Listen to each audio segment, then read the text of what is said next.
Today, we're going to answer questions on troubleshooting HiJackers air shocks. First, what should I do if I can't get the ferrule and O-rings out of the air fitting? Step 1. Using a pick tool, remove the ferrule and 2 O-rings that are stuck in the air fitting.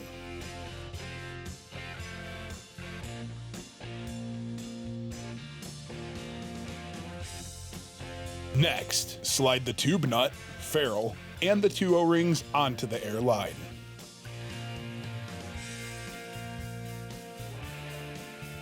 Remember to leave about 1/8 of an inch of airline past the last O-ring. Next, insert the end of the airline into the air fitting and tighten the tube nut. You have now successfully installed the airline and all of its components. What should I do if my HiJackers air shocks become bound up?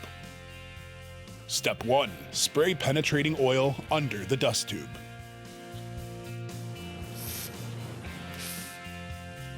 Next, work the oil around the dust tube.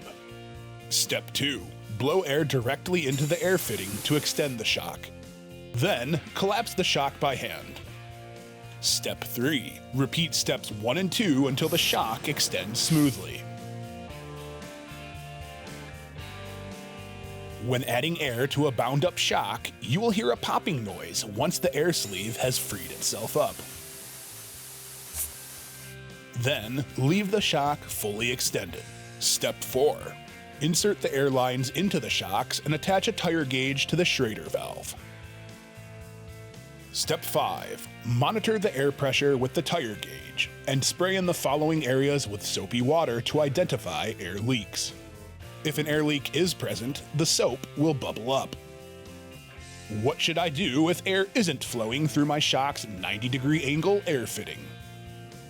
A common issue is that there is too much airline sticking out from the last O-ring. Air can't move through the airline and into the shock due to the 90-degree angle of the air fitting. Watch as the shock on the bottom can't extend due to this issue. The correct way to assemble the airline is to allow only 1/8 of an inch to stick out past the last O-ring.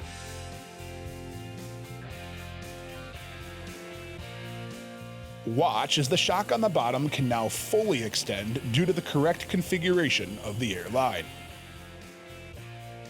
What should I do if air is leaking through the top of my shock?